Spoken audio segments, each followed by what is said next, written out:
to to just find ways, how can we co-create together in service to Gaia's ascension? So that's what this is. That's the intention here. So any and all feedback afterwards is much appreciated. Okay, so we probably have most people here. Can everyone hear me okay? Okay, great. All right, so I'm going to share screen now. We're going to look at the slides. And again, if you'll just give me a thumbs up if you can see the slides. Okay, all right, great. Thank you. I got to move a few things around here. There's always this bar that's in the way. All right, so here we are in our session. I'm going to go like this. Okay.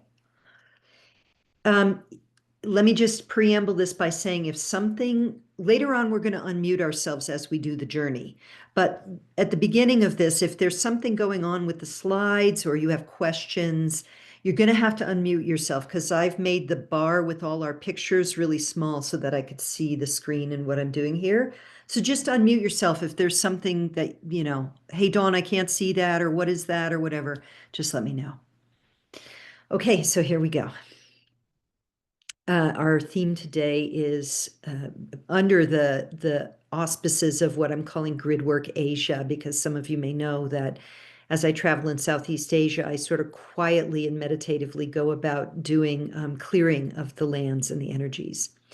Our specific focus is the Ho Chi Minh Trail, some very specific areas with regard to the Ho Chi Minh Trail. And that covers, although you may think of it as Vietnam, it's actually mostly Laos and Cambodia. Okay, so we're going to do a prayer and invocation of protection first. And actually, I want to stop share for this because I want to look at all of you for this. So I'm going to guide us through a little beginning introduction energy. So you can close your eyes if it feels good to do so, and just take a few breaths to come into the center of your being, wherever that is for you. Letting the inhale draw you inward and the exhale release the other responsibilities of the day. Coming fully present in this now moment. And I call upon the light of the divine, the highest and holy Christed light, the eternal one God, Goddess, divine self, to shield, surround, protect, and saturate each and every one of us here in this field, in all now moments, as we gather to join in service to Gaia, in service to our sisters and brothers, in service to the land, to the hearts and souls of humanity. Let us be grounded, protected, guided. Let us call forth our greatest gifts, our visionary gifts, our capacity to clear with love, our capacity to be conduits through which the highest guidance and the greatest love can flow in the name of all of life.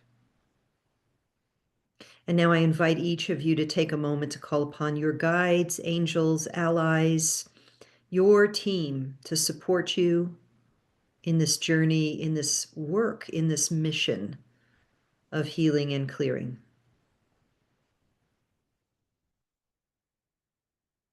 And allow yourself to really feel the way you can be and are a conduit for light by your will, by your intention, your attention, and your love. You become the vehicle. You become the vessel. You become the mind and the heart of love in service. Thank you. Okay, thank you, everyone. And we're just going to envelop all others who may join after this prayer. So welcome, Sherilyn. We just did an opening protection prayer, and you're included in that. Okay, so I'm going to go back to screen share now. Let me just make sure y'all can see it. Thumbs up if you can see the screen again. Can you see it? Yeah, okay, great. Okay, so prayer and invocation. All right, so here's how it's going to go today. Here's what I'm going to walk you through. I'm going to talk about the what and where where this is that we're going to do this work, what it is, my connection with this area, a brief history, which is one of the areas where I definitely want feedback if I went into too much detail. But anyway, you'll see.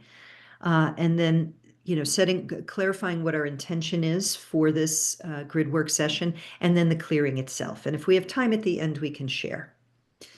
Okay, so what is grid work? So I wanted to bring this up for anyone who's not familiar. And again, feedback is welcome. I'm going to share with you what I know and what my experience is of doing grid work, which is basically two kinds.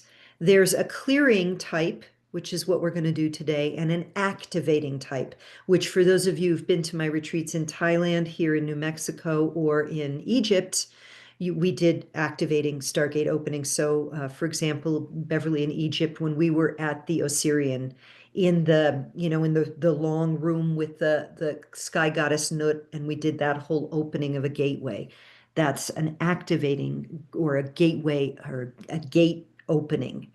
So the clearing that we're going to do today. There are grid workers who do clearing work. There's grid workers who do activating work, and probably a lot of us do both. The clearing is really going to places and recognizing, there are energy ley lines all over Gaia and grid lines, and many of them have been infused with a lot of trauma, stress, distress, war, etc. And the clearing allows us, I just feel like I really want to see some of you, so I'm going to fix this here. The clearing is an act of energetic healing. You could consider it like Reiki for Gaia. You could also consider, although I think of, yeah, you consider it like Reiki. You can also almost consider it like acupuncture. We're going to clear the energy of old trauma. Then there's activating. So when we open stargates to allow plasmic flow between Gaia and the cosmos, that's a little bit like acupuncture too, or like Reiki. It's opening up the energy fields of Gaia to allow more flow. So again, this is a clearing, not an activating. I mean, it can activate too, certainly, but our focus for this journey and this mission is clearing a very traumatized area of the world that is mostly ignored and neglected because that's not where the current, all eyes are on other places on the planet right now, right? Okay, so then what is the Ho Chi Minh Trail? Oh, I'm going to have to do this now. Okay. So the Ho Chi Minh Trail was a logistical network of roads and trails that ran from northern Vietnam to southern Vietnam, but not through Vietnam, because that's where the war was happening. It ran through the kingdoms of Laos and Cambodia. And these were systems that provided support in the form of manpower and materiel, in other words, guns and ammo and all that jazz, to the Viet Cong and the People's Army of Vietnam. So North Vietnam was where the communists were. South Vietnam were where those who were supported by the Americans were. But there were insurgents in the south, so they had to bring supplies through Laos and Cambodia to bring them to the south. So that's what the Ho Chi Minh Trail is. So now we're going to look at a couple of maps to kind of dial in this a little bit more, where they are. Okay, so here's Southeast Asia. Purple is Vietnam. Pink is Laos. Green is Cambodia. Yellow is Thailand. This is all of this. All the colored ones are Southeast Asia. Any of you who are curious, where I stay in the winter is right up here in Chiang Mai. Okay, this circle line here, it's loose, and we're going to get closer. You're going to see more specifically. This is approximately where the Ho Chi Minh Trail is, approximately. It's a network. It's not just one straight line, okay? So now let's go a little closer and really get a better idea of this. Let me move this here. Okay. So you can see this brown snaking thing with arrows. This is a rough estimate of the trail and the places where the North Vietnamese would come in and would go through and bring stuff down here and bring stuff in there. And the vast majority of the bombing happened in here, a lot of bombing. And we're going to talk about that in a minute. And just to point out, you'll see this later, this line DMZ, demilitarized zone. That's just kind of to show you a marker place of space when you look at the bombs, at the bomb map later. And then here's the border of Cambodia. So you can see between the DMZ and the border over here on the far eastern, southeastern segment of Laos is where the Bolaven Plateau is, biggest bombing area. Okay, so then I just want to show you, some of you may know that I know astrolocation or astrocartography. And one of the things I've known for many, many years is that my sun ascending line goes right through the Ho Chi Minh Trail. So I'm going to show you that next. It's not as good of a map. It's blurry, I realize. But you can see here, right, that southeast quadrant of Laos and the far east of Cambodia. This is my sun ascending line. It goes right through Hanoi, well, a little bit, yeah, a little bit through Hanoi, and eventually goes through Java, Indonesia. And this is my Venus line, goes right through Bali. So you could imagine that I have had a pull to this region most of my whole life. It's been very, very strong for me. So this is actually a great joy, and I deeply appreciate your joining me in this because somehow or another that I have connection with this. Okay. So, all right, so let's go to the brief history now. So now we're gonna, some of these images I'm about to show you, there's a lot of words on them. I'm not gonna go read every word. I'll pause long enough if you would like to take a screenshot or just close your eyes and kind of receive the little bits that I'm gonna share with you. It's background information if you're interested. The main thing to know is that there was a CIA-led secret bombing campaign primarily through Laos, a little bit Cambodia, a little bit, well, Vietnam was the whole conflict, but from 1964 to 1973, so 9 years, basically March to March. So 9 years of bombing. So now let's look at this. But again, I'm only gonna go through these red highlighted ones and this beginning one. Some of you, oh, I forgot to say, down here, when we look at Southeast Asia, the pink Laos, the purple Vietnam, and the green Cambodia, this was French Indochina.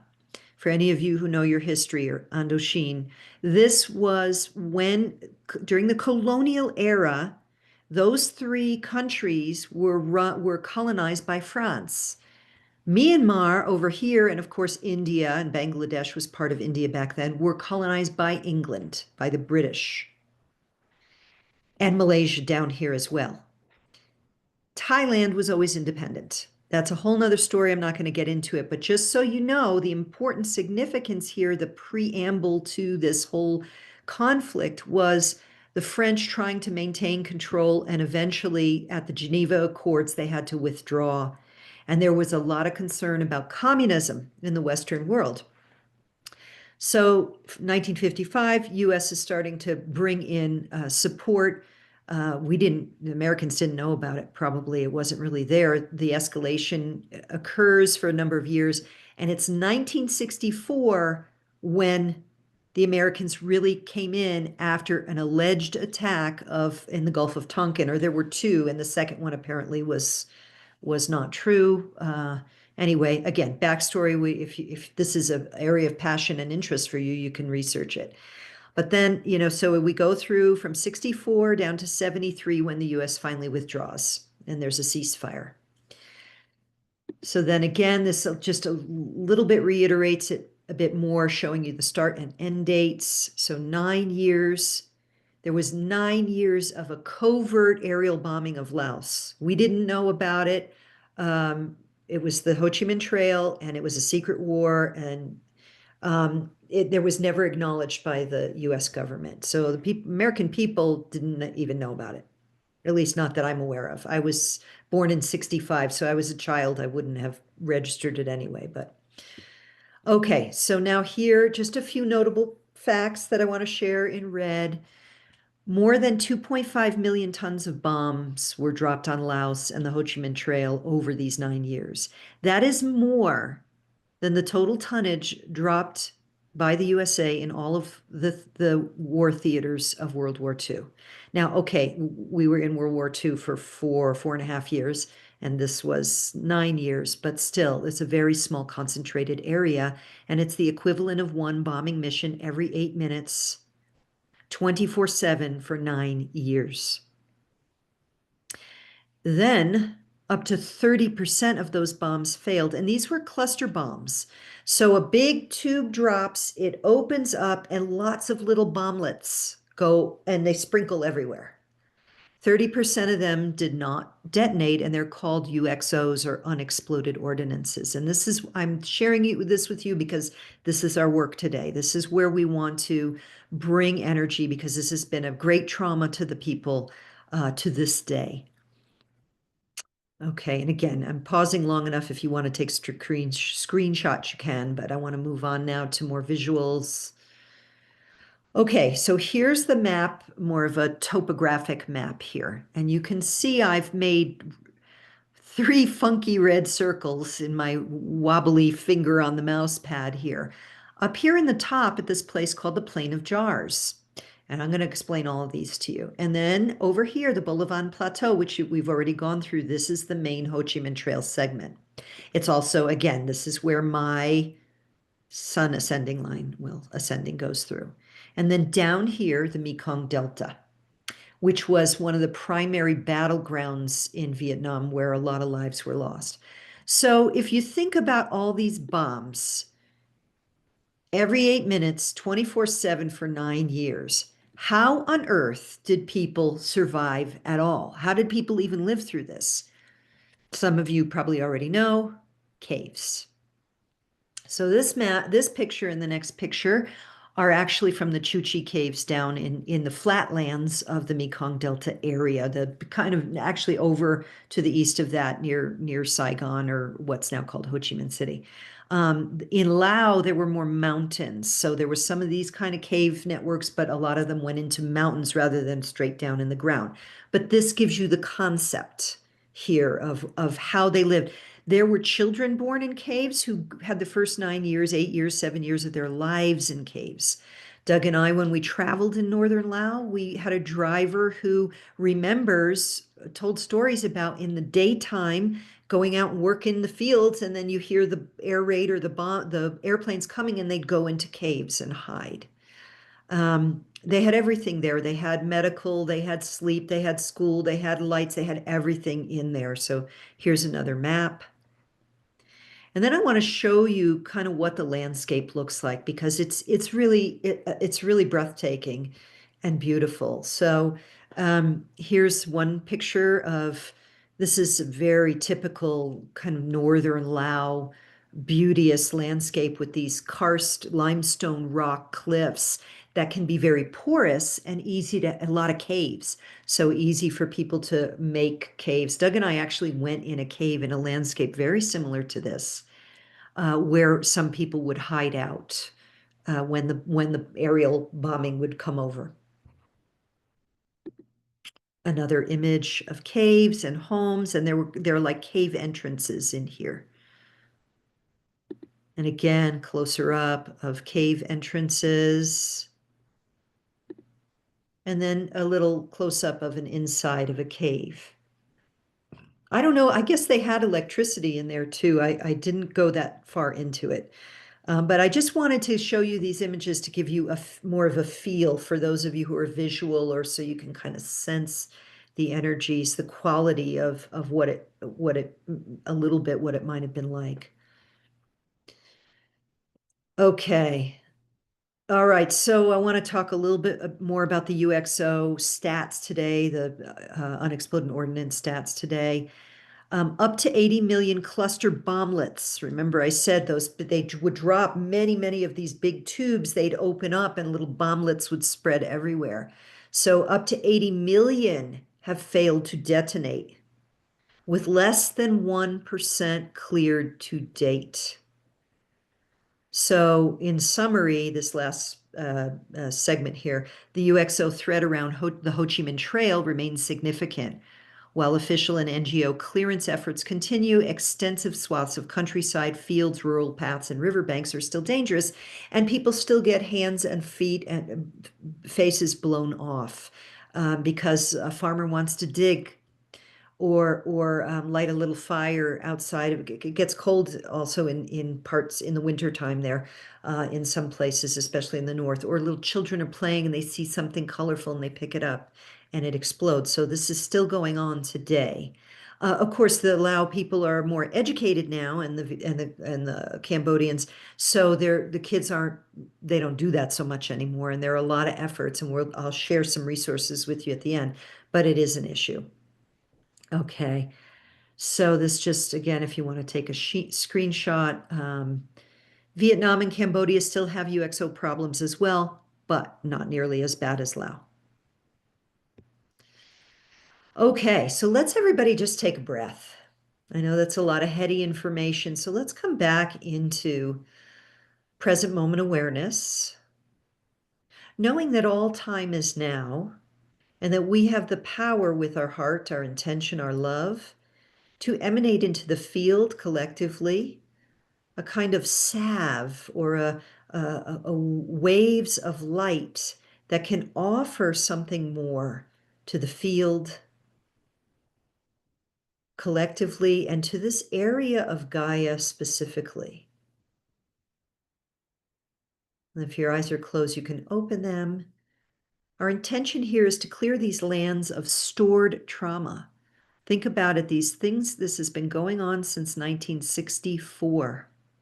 That's 61 years. So, and we want to extend love to our sisters and brothers who live in these areas and lands and add support to the UXO cleanup effort through energy work and intention. And then at the end, I'll also share actual resources if you wanted to donate, for example, or learn more. You can do that. Okay. All right. So I'm going to do a little overview of the mission. Here's what we're happening next. Then we're going to clarify roles. I'll walk us through that. Then we're going to enter in at the plane of jars, where we're going to gather for ancestral guidance. I'm going to tell you more about the plane of jars in a minute. We're going to observe, do energy work, and grid upgrading. And that is a flow process. And so I'll talk about that when we get to it. We're going to do any oracle, anything where we need information, like if someone says, I'm really feeling some weirdness here, it looks like such and such. If anyone wants to do oracle cards, or I have cards here too, we can pull a card, or maybe it's someone who's a better seer can say, well, what I'm seeing is this, and call in light work, light language for clearing, that kind of thing. So we're going to just work collectively, and it's a flow of what's coming up. And we're going to journey from the plane of jars, where we're going to connect with the ancestors of those lands, gain any guidance, clear there because that was bombed to bejesus as well. We'll go down to the next area, and then we're going to exit at the Mekong Delta. And then we'll seal the energies and have a closing prayer. And if we have time, we'll share. Okay, so let's have a look-see here. So we're going to enter at the plane of jars, as I said. So I'm going to guide us in a guided meditation. Once we clarify roles, we're going to take a guided meditation. We're going to enter at the plane of jars, and I'm going to have a visual on screen for you so you can actually, if it's helpful for you, you can look at that, or you can just close your eyes. We'll gather in ceremonial circle there, and we'll ask for permission from the spirits of the land and the ancient ones there for guidance support. And then when we feel, and we'll observe the area, clear anything that can be cleared or upgraded there on the grids of Gaia there. And then we will travel in our minds, in our hearts, in our intention to the Bolivan Plateau, where that's where the major portion of the clearing work will be done, I think. We'll see.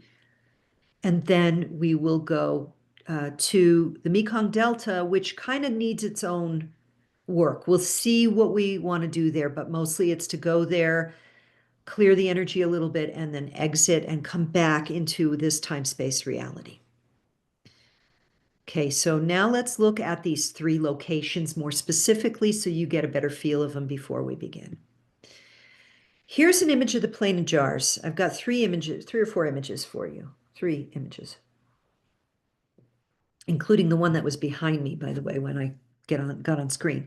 So the plain of jars, what is this place? This is this is a megalithic site that's a big mystery that nobody really knows what it is. I just want to now give you a perspective on the size of these things. They look small here, right?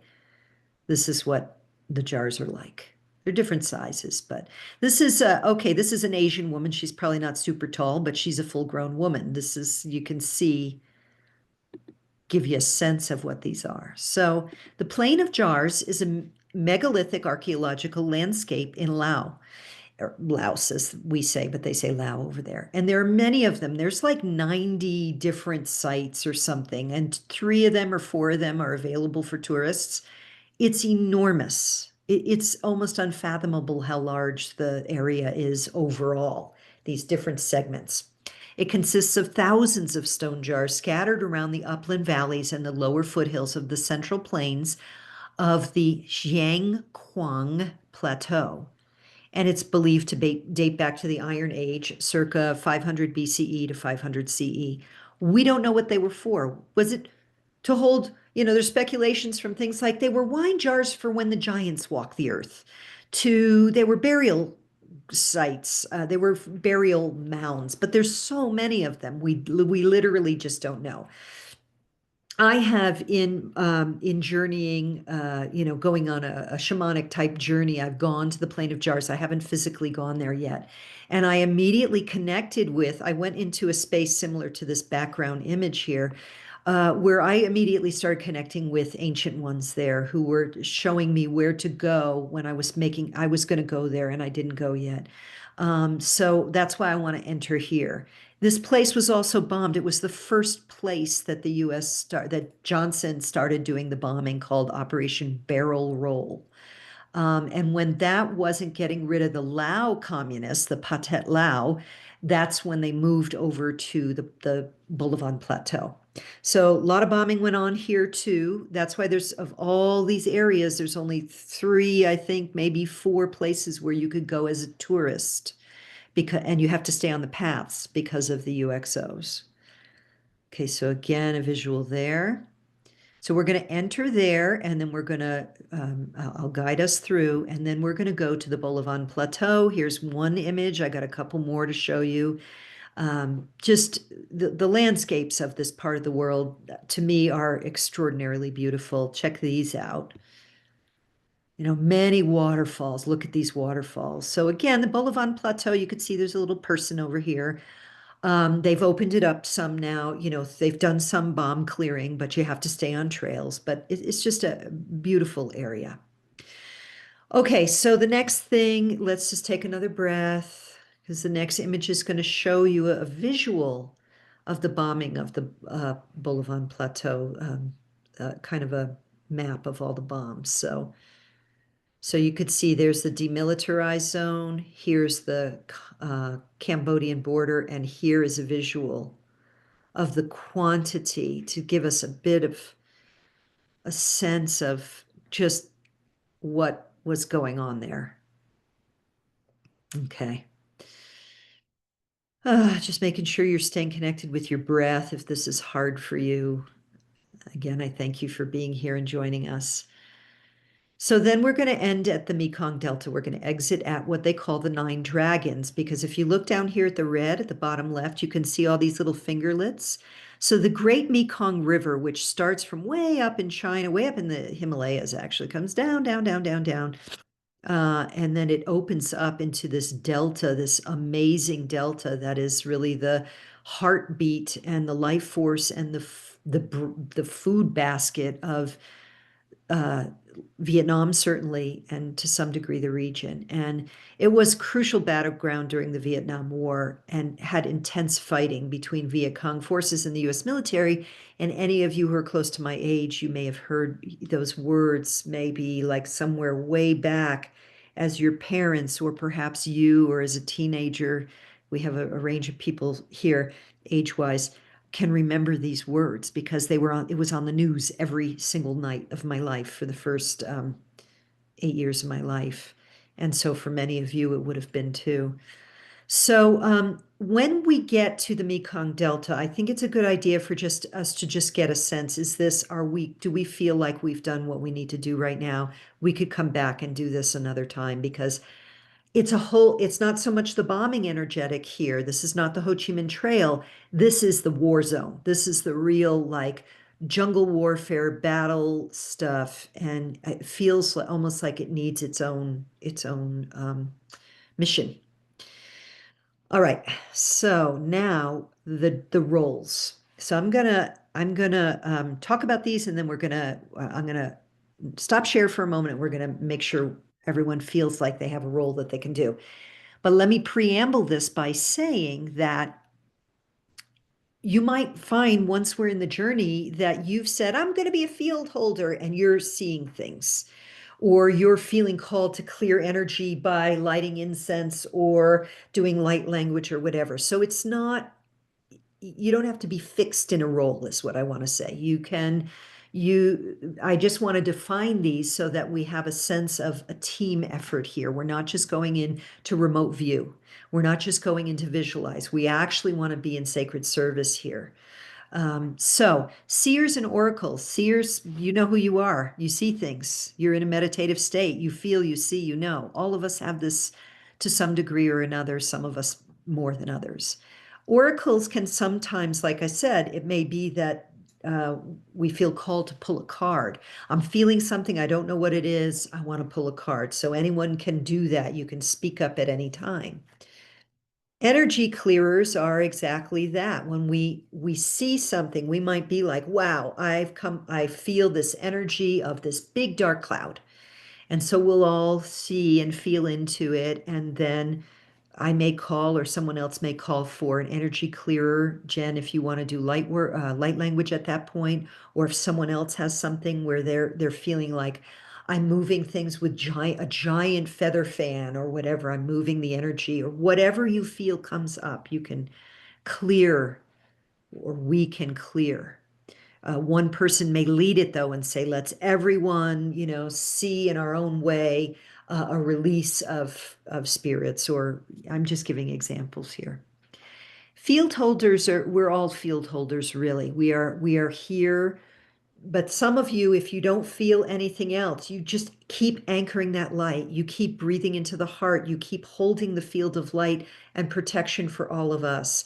You keep breathing love. You can do the infinity wave if you want, infinity wave into the land. We could all do that, from your heart into the land, into the image, surrounding the team here with that wave, whatever feels aligned for you to be like, I am solid. I am unmovable by any fear energies or lower frequency energies. I am here to hold this field in protection of the container and all of life that is related to this mission. Then we have entity midwives, and you know who you are too, those who can see, feel, and work with spirits. You can imagine that there are probably lots of spirits there that have gotten stuck, that the energies of fear, trauma, etc.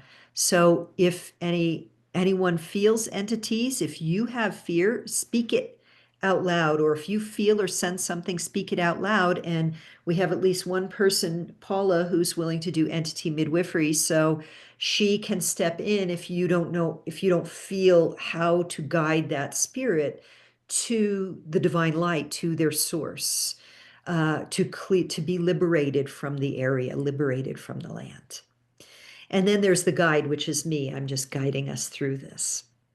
Okay, so the next thing we're going to do is we are going to actually go to the plane of jars. I'll put the picture up, but then I'm gonna stop sharing for a moment.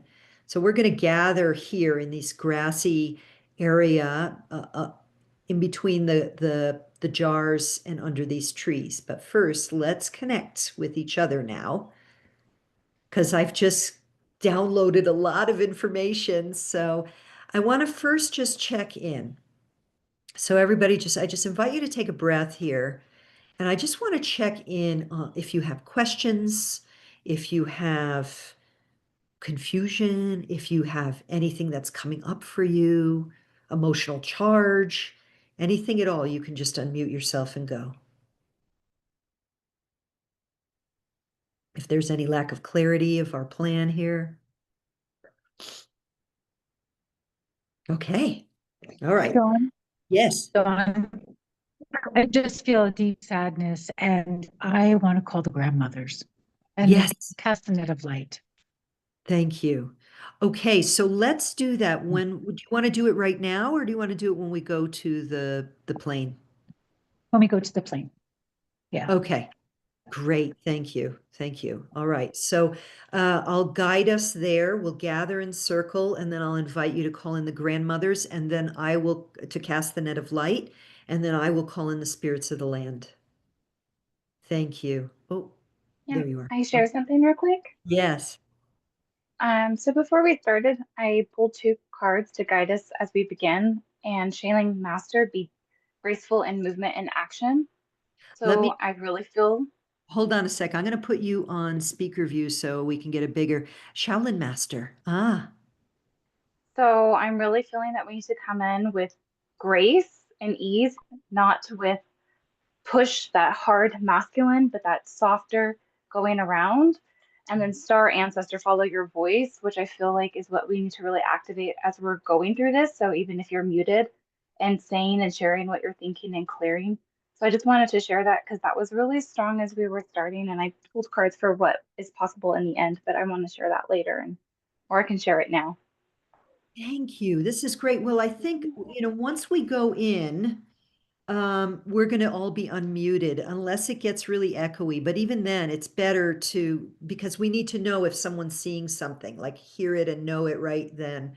But I think maybe when we gather, let's activate, and I'll say some prayers to come in with that really respectful way, and then I will invite us all to Om together.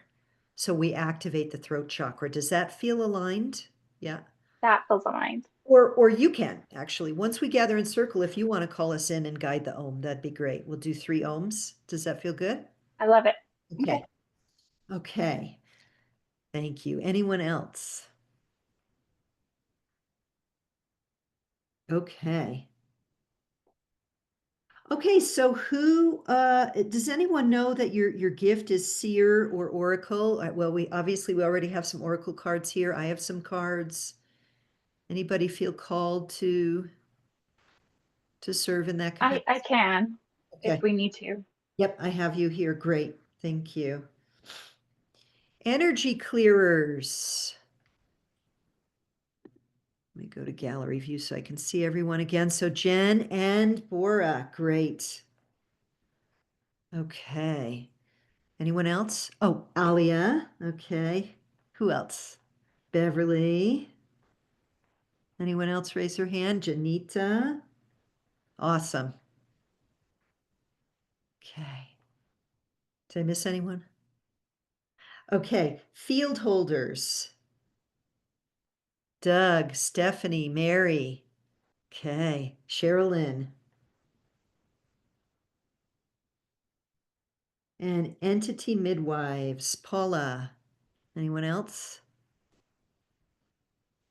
Okay. So let's see how this goes. It's really got to be a flow, and if we talk over each other sometimes or whatever, it's fine. We'll flow with it. Okay, any other questions or comments before we begin? So again, what we're going to do, I'm going to guide us into a little like a meditative state. I'm going to share the screen. I'm going to put up that image. You can then look at it to get a feel for it, and then close your eyes. When we go to the Bolivan Plateau, I'm going to change the image. So it's up to you what you want to do, but I'll guide us there, get us to stand in a circle, connected with each other. I'll ask Adelina to Om, to guide us through the Om, and then Sherilyn to call in the grandmothers to cast the net of light, which is one of her expertises, one of her leadership gifts. And then I'll call on the ancestors. And then we're going to I'll guide us. We'll witness what we see. And then you just start sharing what you see. So I guess let's do this. Let's stay unmuted until when you have something to say, and then you can just stay unmuted. And if you don't have anything, if you're just holding the field, boom, you just hold the field. Beverly, did you have something to share? No, I was just unmuting in case I had something to say. Okay, okay. All right. Anything else before we begin? Okay, so again, thank you, thank you, thank you. Let me share the screen so you can get a feeling for this place we're going, the Great Plain of Jars. Just take a moment, let your eyes take it in, and let yourself receive any impressions, any feeling or sense from this. This is our first destination, our entry point in the Southeast Asia region. So I welcome you all now to close your eyes and take a few breaths. And as you breathe in, allow yourself to come into present moment awareness. And as you breathe out, allow all other thoughts, distractions, concerns to release for the time being. Breathing in, begin to recognize the energy of your sisters and brother here in the field. Breathing out, connecting your energy with all of us here, feeling our connection as a family of light. Setting the intention that we enter this space, this region of the world with respect, with the respect of a Shaolin monk, with the precision of that level of grace and intention, not to force change, but to offer light, love, care, compassion, and to elevate the grids of Gaia in service to our ascension. So as a one now, let us rise up above the space where our physical bodies are located, bringing your consciousness up and out of your location, keeping the thread tied to the body. All is well, all is safe. This is a journey of mind and intention. Journeying to the lands of Southeast Asia and Northern Laos. Bring yourself into this beautiful little grassy field, this meadow at the Plain of Jars. Landing and feel the softness of the grass. Take a moment to notice any smells, the call of birds, the feel of the sun on your skin. As we gather in a circle, shoulder to shoulder, for this intention. So I want to invite Adelina now to guide us through 3 ohms. As you find your voice, think and focus on your throat chakra and how not only we're going to say Om out loud, but also how you hear in the field. So go ahead and take a deep breath and let us begin. Om. Om.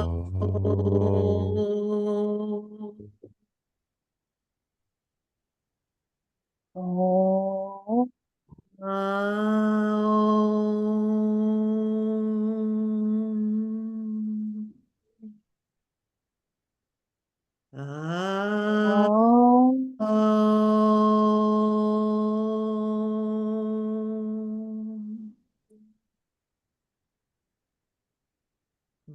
Thank you. Sherilyn?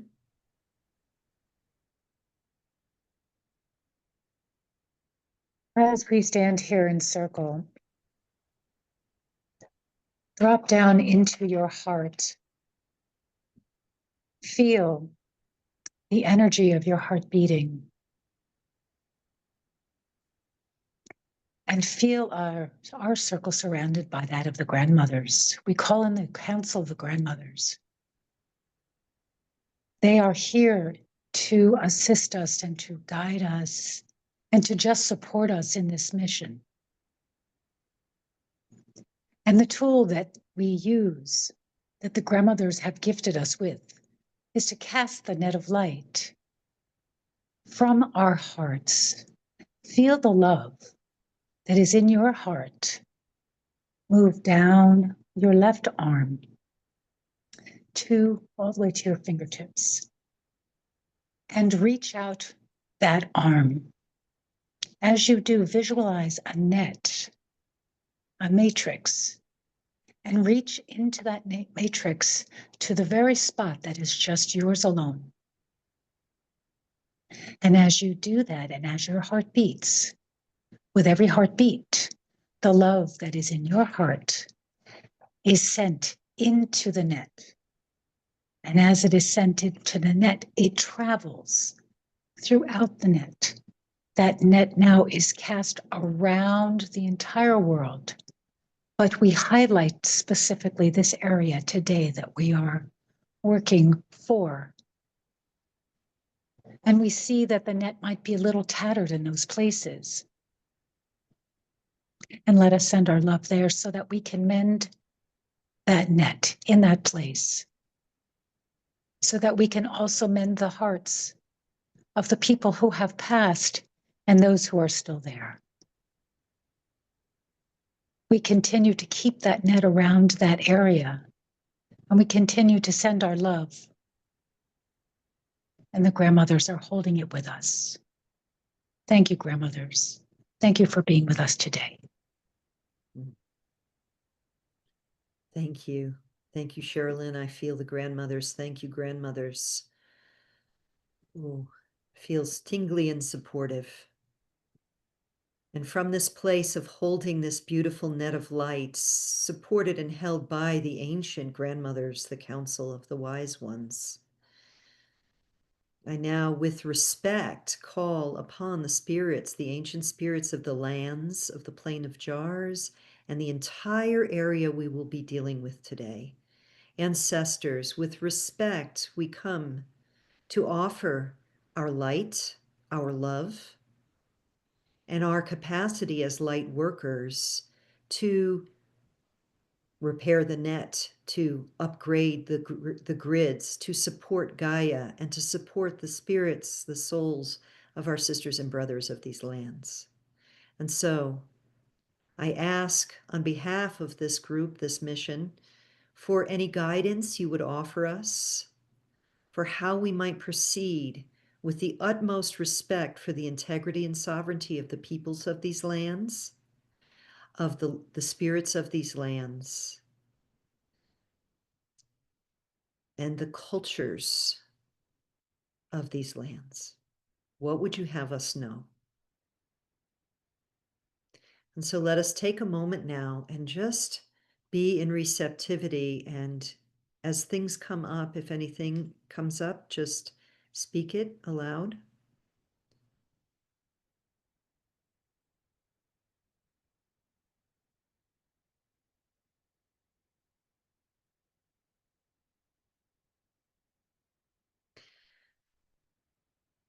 I'm receiving awareness of really ancient ones, way before any of the conflicts that we are addressing today are present in almost stone-like neutrality, but welcoming nonetheless.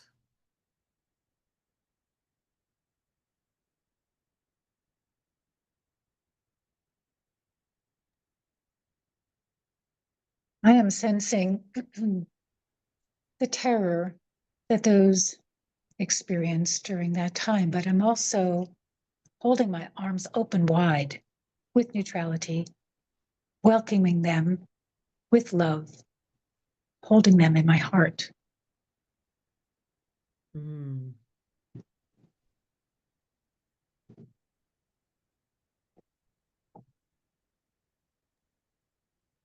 What I am sensing is when you're looking at the map towards the right and towards the top, there's a lot of hurt and there's a lot of history that can't be accessed at this time because it's so unsafe. And there are so many codes that want to come to us, and voices and ancestors that we don't even realize that we can't access yet because Mm, it's so unsafe. And so I can just feel that there in the field, and mm. it vibrates like a pin, Like a pin, it's vibrating? like a very vocal pinpoint. It's Ah, very much towards the right. It's very much towards the top of this area. That there's okay. something that really wants to be voiced, but it's so stuck. And So that's what I see. in the image, you mean, like in the mountain, Hmm. far right? Yes, in the mountain parts, it's up Yeah. higher Uh-huh. in surrounding this field. Yeah. Yeah. Okay. So, how about we rise up now and get a bigger kind of the eagle's eye view of the whole area, including that, and let's see if anyone Mhm. gets any guidance on how we might serve to clear or support or transmute that energy. So everyone, let's just, in the way that works for you, let your mind's eye come up above the plane of jars in this location, high enough up where you get the broader scope to notice if you are also sensing anything in the area where Adelina senses, or anything else for that matter.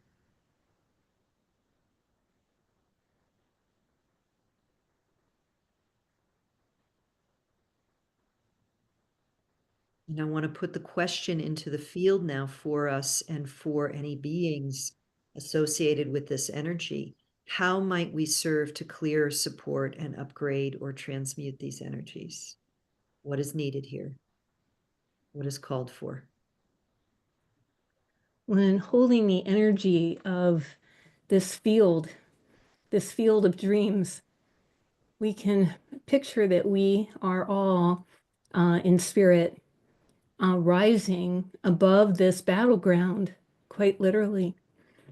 We're rising above the battleground where we want to agree or identify with peace, the peaceful presence of Holy Spirit, of Great Spirit, that which we share, that all souls, all spirits share in common is our oneness on this level.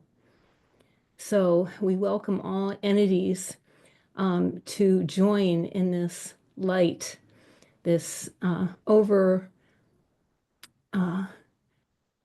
the overriding presence of light and love that is the truth of our being.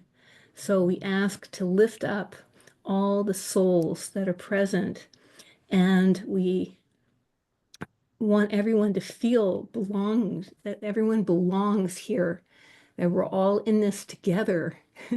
We are all in this together.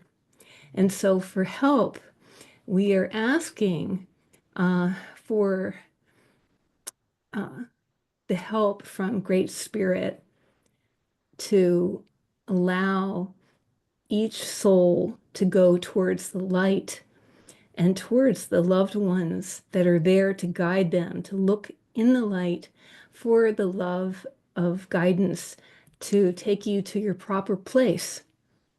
Mm.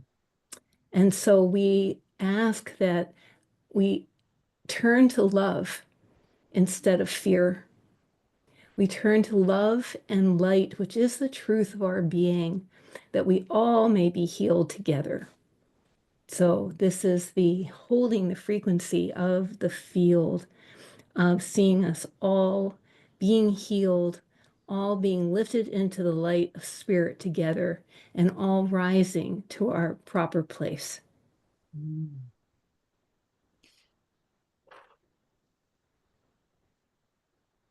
Beautiful. Thank you. I'm just feeling like like wanting to open up the energies even more, that tightness, like loosening it, like blowing fresh air into some old solidified stuckness that's now opening and freeing. And I'm seeing almost like when you blow on the dandelion seeds, like that kind of energy. And I want to invite, if anyone feels called to do some light language here, to just add to the spaciousness and the breath and the opening.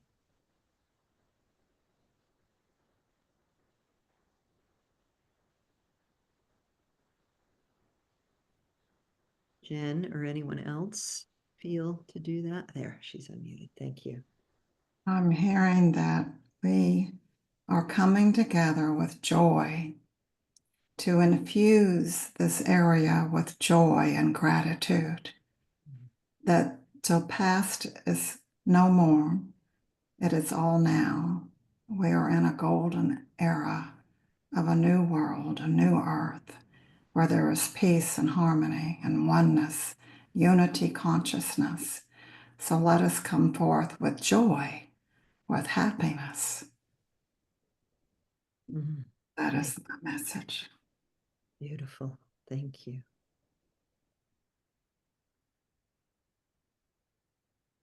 Bell to clear. I don't know if you guys can hear it on your end. And then where I'm feeling it in my body is at first I was feeling tightness up in the right part of my heart and up through the shoulder blade. Now it got lowered down towards the back chamber of the heart and the back of the shoulder blade. And the message that I'm getting is we can kind of transmute it within our own bodies by breathing light into that area and sending it into the grid through the grid that way.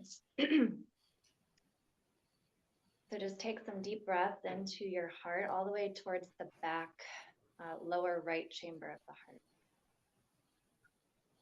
And add some movement if that feels good as well. Just move the shoulder.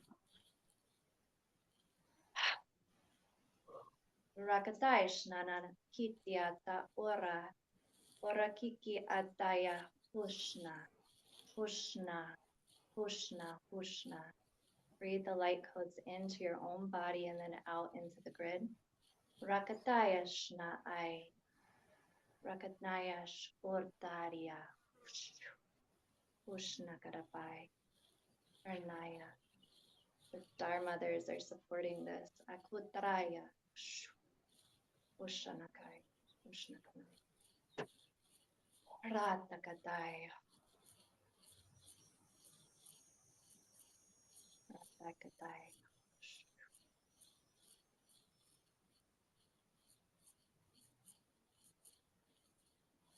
Okoi, okoyai.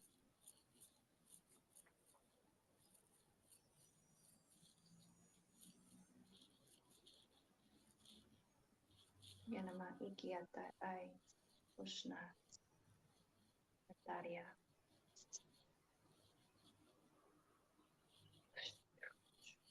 Mm.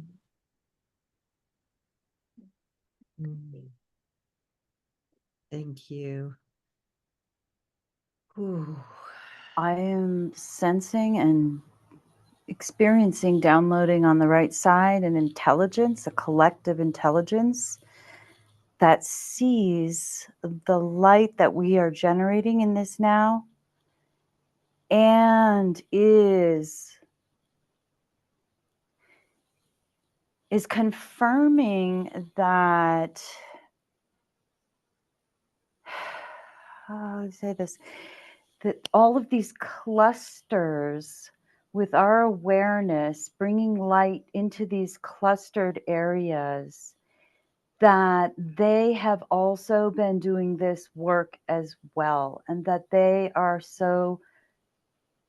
receiving us on a level of gratitude and assurance that there has been a lot of clearing work done on other energetic levels of this particular area, and saying thank you, thank you, thank you. We see you, we amplify this light, we are here. We've done so much of this work together already, and your presence here is a walking through of a memory, of a clearing, of this light family that we are all connected to. And this is the mission. Thank you, thank you, thank you. Thank you. Beautiful. Okay. Anything else coming up for anyone with the Plain of Jars before we move to the Bolivan Plateau?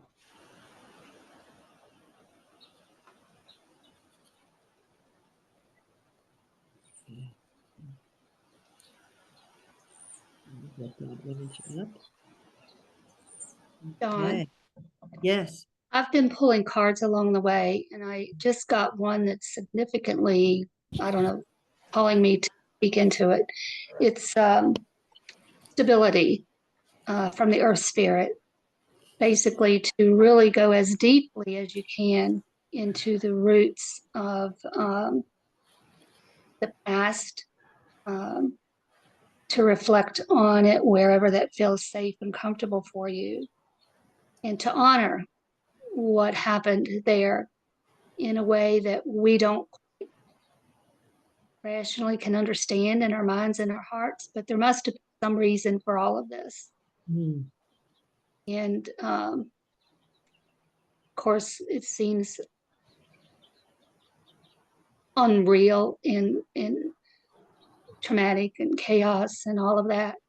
But there had to be something in the background that was a reason for this. And connecting as deep as we can,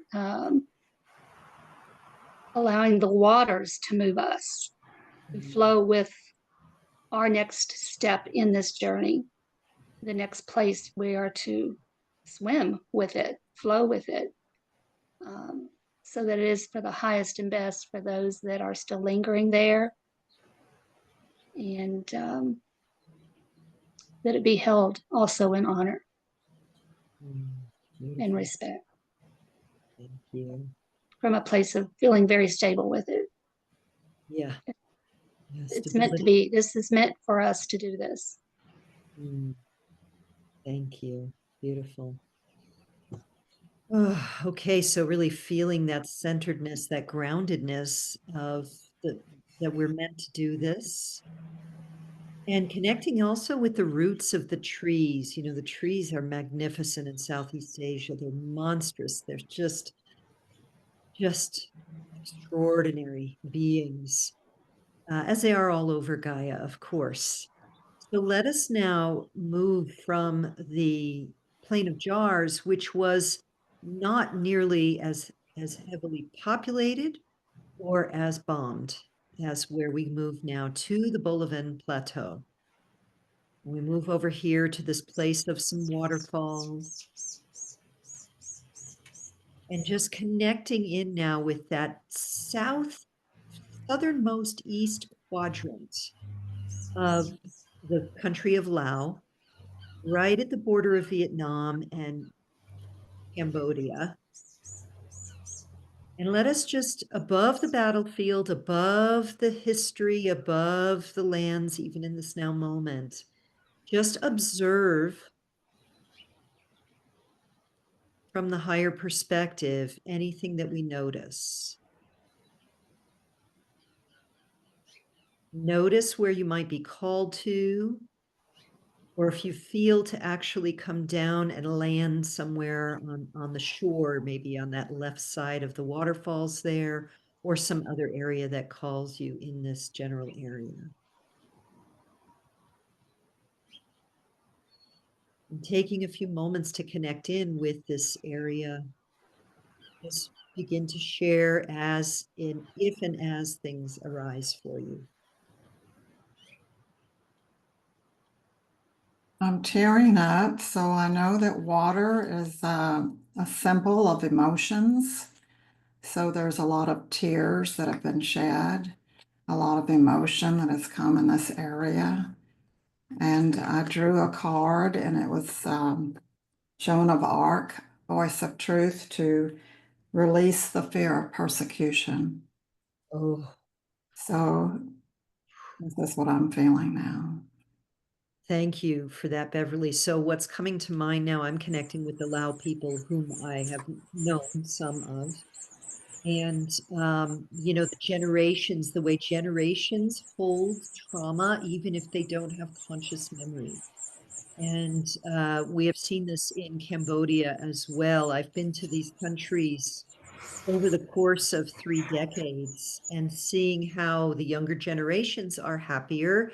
Their lives are definitely better, but they are still carrying the lineage of a time when even the luxury of grieving wasn't available. It's like the bombs are coming, you get under the ground. Your baby dies, you get under the ground, you still survive. You grow your crops, you get inside the cave. There wasn't the availability, and it's not so common in that culture anyway, to shed the tears, to feel the feels.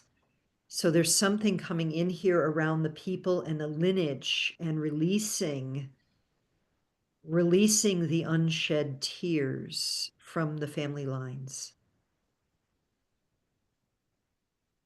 Does anyone I else get? agree.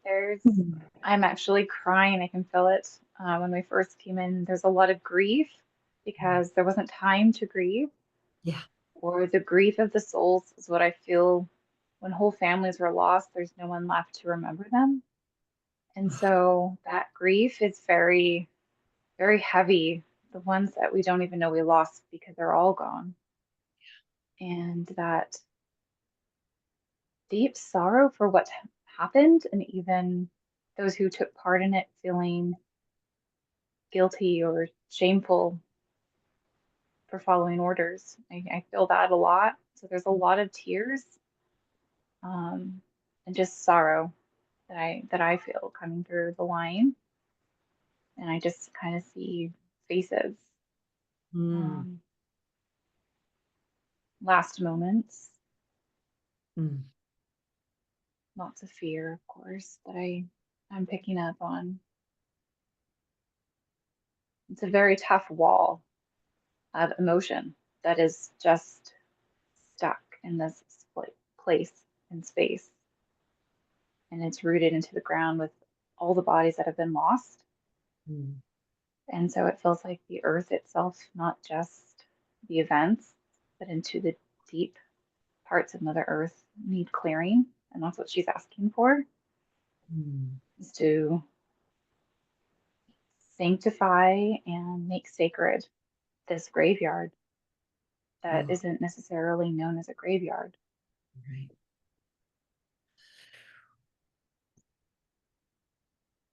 Thank you. Does anyone get it? Grandmothers, Yeah. yeah, the grandmothers are reminding me, reminding us that that matrix, that net should not only encompass the earth, but also go deep into the core, to the core of Magaya, so that there can be that healing of the earth and of those who found their graves there, so that that healing goes deep, deep, deep, deep, all the layers of the earth, down deep into the core. So, yes, what you just said about all of those and that grave that we don't know is a grave, grandmothers remind us to send the matrix, to send the net down deep into the earth as well, to send that love deep, deep, deep.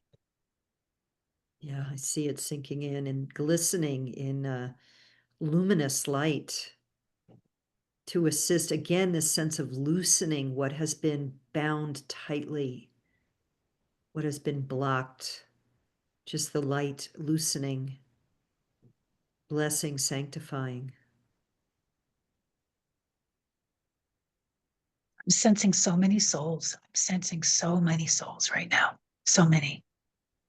I agree.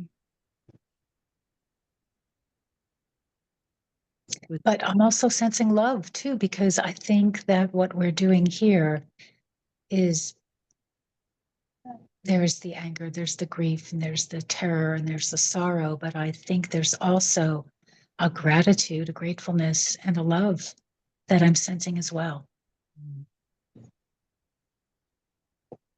Mm. I'm being asked to share that we are now seeing through the eyes of Kuan Yin. We're seeing this as she would have seen the world before she became a Bodhisattva. It is her eyes that we're seeing with right now, her love, her compassion, the grief that she felt, the sadness, and the unmeasurable amount of tears that she cried. That is what we are feeling right now, and what we are sensing is what Kuan Yin once sensed.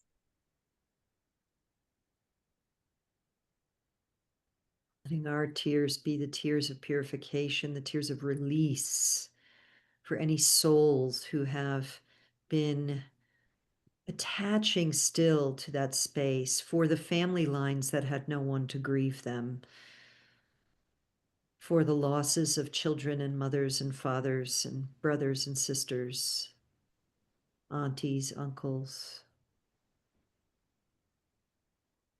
and Gaia herself receiving this new energetic imprint of the web of light, the net of light, just infusing the entire area with a greater capacity to loosen and be free of the past.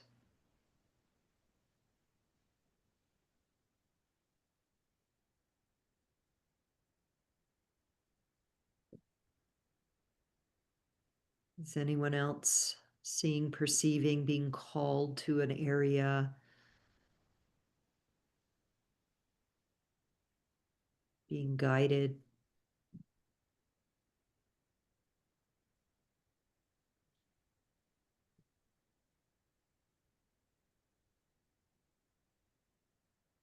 Just to bless the tunnels, even though they were created out Mm. of a negative circumstance, there's still so much gratitude for the safety that Mother Gaia provided. So just continuing to be grateful, and there feels like there's a really nice pulse with that, Oh, yeah. connecting with that. Yeah. Yeah, I'm just really feeling that one cave that Doug and I went to up in northern Laos, and how that feels to be inside. There is a being held in mother's womb kind of energy. Yeah. And I sprinkled these little tiny crystals there that my sister Siri gave me, and I'm feeling now this great vessel of little tiny colored, multicolored crystals that I'm sprinkling all over the lands of the plateau. They're energy crystals to just infuse light and upgrade all the little areas with greater light.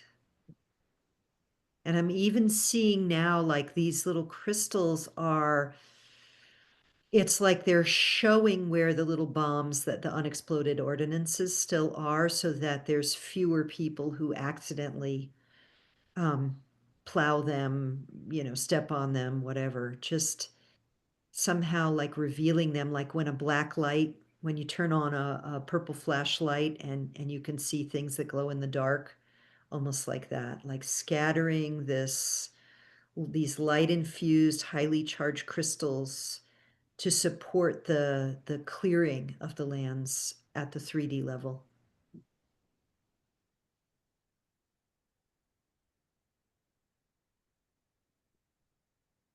Just as Adelina mentioned the tunnels, I was in exactly the same place in the same moment, Adelina.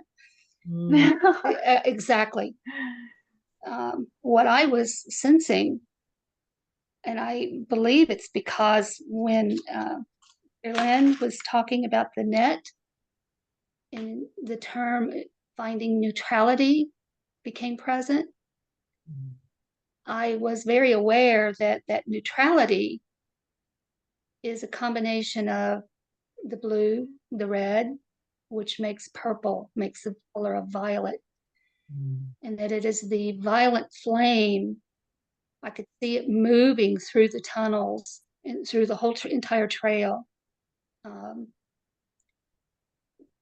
through the power of the violet flame, dissolving the blame and the shame that created that game of blame and shame that creates the wars that have been happening, that it is being dissolved by the violet flame. Beautiful.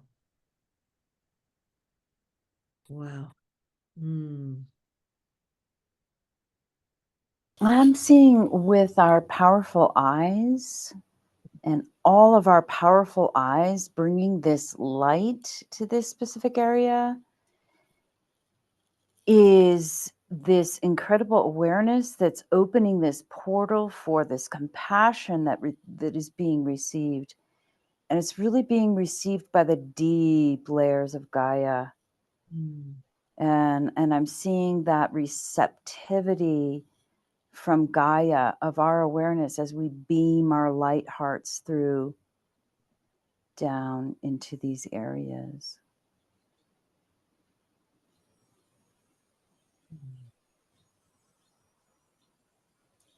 Yeah, beautiful. Saying it's creating pockets where more light consciousness can now exist. Oh, yeah. Good.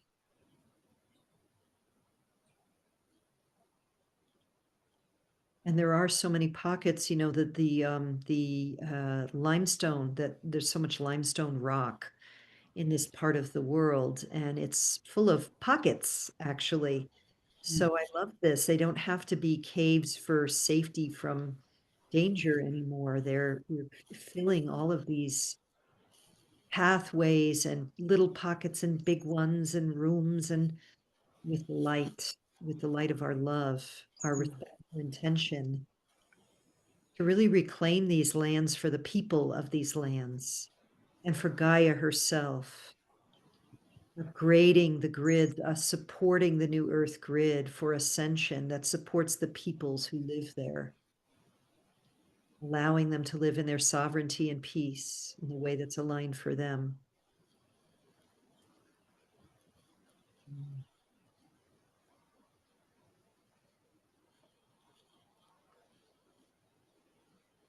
Keep hearing the word forgiveness too. Mm. I don't know how the people's feel happened. I'm just sensing that there's the need for and the openness toward forgiveness on a very deep level.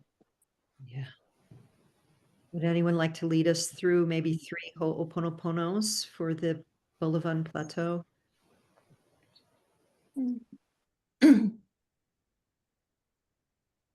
Oh, I will. Thank you. Ho'oponopona, Ho'oponopona, Ho'oponopona, Ho'oponopona, Ho'oponopona, Ho'oponopona, Ho'oponopona, Ho'oponopona. I am so sorry. I love you. Please forgive me. I thank you. I'm so sorry. I love you. Please forgive me. I thank you. Ho'oponopono. Ho'oponopono. Ho'oponopono. Ho'oponopono. Ho'oponopono. Ho'oponopono. Ho'oponopono.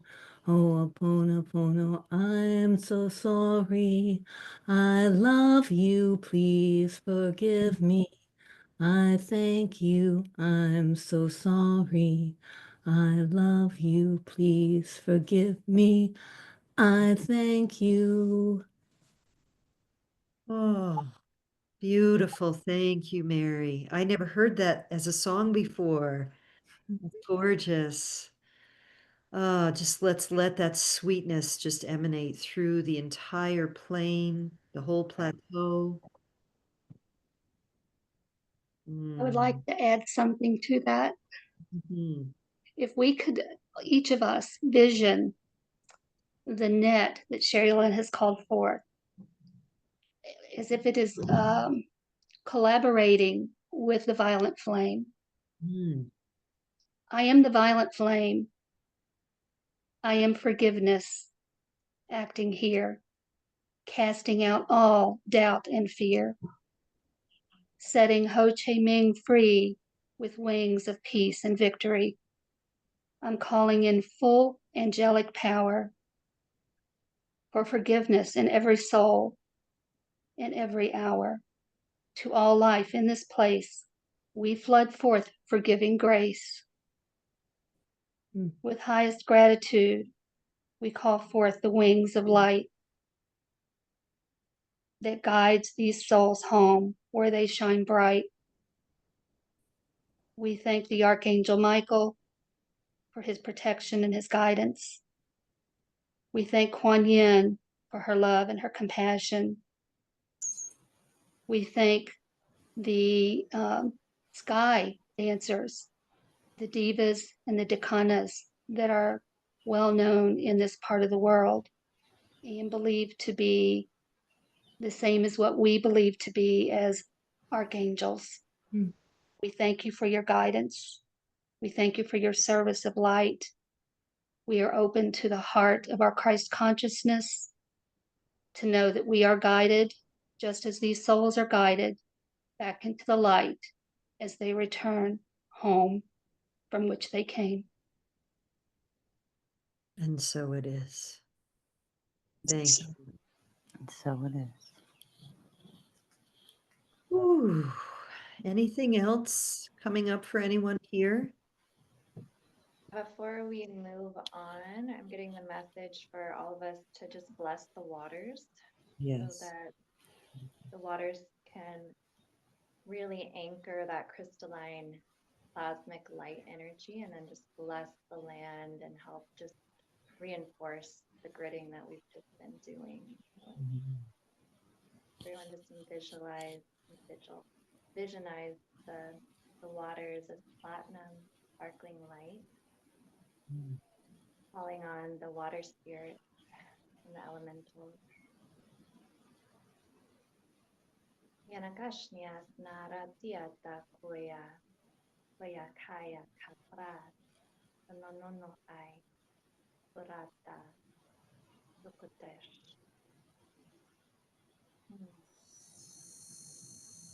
And as it rains in that area, they'll just continuously bless the area, reinforcing the work that we're doing.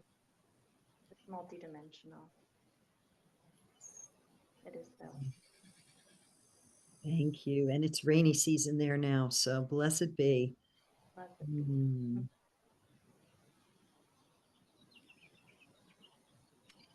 Okay, let us now rise up from the Bolivan Plateau, and we're going to head now over to the Mekong Delta for our exit, but we're going to just observe a little bit first, just to notice if there's anything that really wants our attention. We're over here, coming over, heading south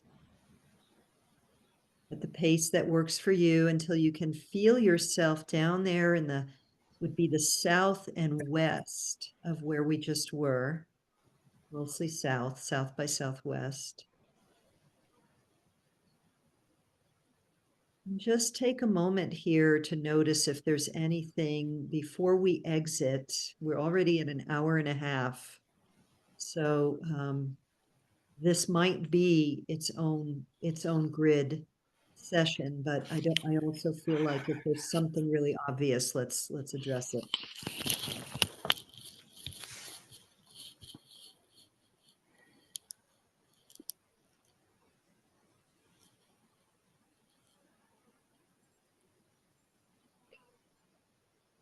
Let's just offer a prayer to the Mekong Delta, a blessing.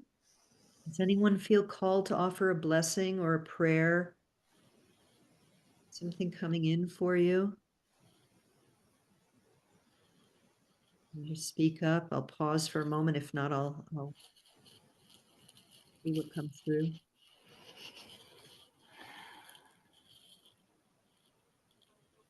There's a song I'm reminded of when we come here. Mm. We all come from the mother we shall return, like a drop of rain flowing to the ocean. And there's just this big reminder that this delta allows for the release if we will bless it and reactivate its permission. That's what I feel coming through. So let us just offer that beautiful blessing for the magnificent waters of the Mekong Delta. What a place. As the tide comes in, the waters actually reverse, interestingly, quite a bit. So it flows in both directions, depending on the tides.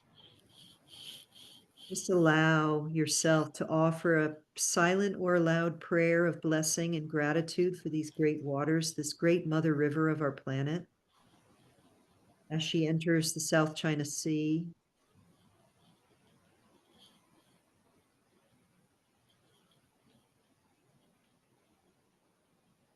this is the life force area of Vietnam, beautiful place.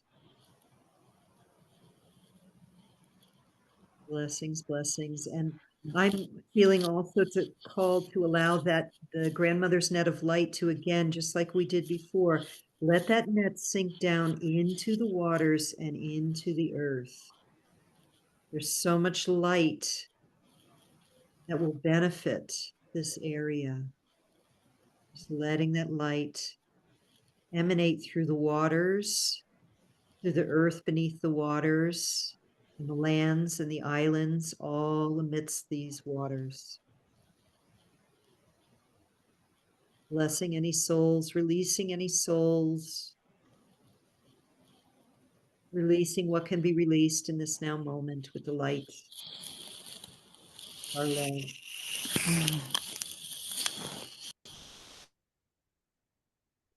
I would like to share a short prayer of protection. The light of God surrounds us. The love of God enfolds us. The presence of God protects us. And the love of God surrounds us. Wherever we are, God is, and all is well. And so it is. And so it is. Thank you, Mary. Beautiful way to complete this. So let us all now take a moment, really receive that beautiful prayer in the knowingness of our oneness with God. As we release ourselves from the field of Southeast Asia, we exit the Mekong Delta, coming back into and with our bodies in time space where we are right now, in the room you're in, or the space you're in, the yard you're in. Wherever you are, settling into the body, take a vigorous inhale into the heart. Exhale, wiggle your fingers and toes. And if your eyes were closed, you can open your eyes now. And I have a few more things I want to share here, not much. Oh yeah, sealing the energies. I feel like we did this, Mary just offered us the sealing the energies and closing prayer. So let me just go on to tell you all this. And I'm happy to share these slides with you if you want. But we have done good work, sisters and brothers. We have done good work, and our love extends in all directions through all time, space, and dimension. So thank you. And if you feel called to support the ongoing efforts to clear these lands of UXOs, there are 3 excellent organizations to the best of my ability that I could suss. mag.org, and I've been to their museum in the capital of Laos, and Apopo. Apopo uses rats. They use rats to smell out the bombs. It's pretty interesting. And then COPE, and COPE mostly builds, they do a lot of prosthetic, when someone loses an arm or a leg with the bombs, they do a lot of that. So those are there. If you're interested, you could take a screenshot or ask me for the slides, but I wanted to include that since that was such a focal point for us. And the other thing, of course, is visiting these countries is another way to support the people and the economy. If you're called to that, of course, you can reach out to me if you have any questions. Thank you. Thank you. Thank you. Thank you. Thank you.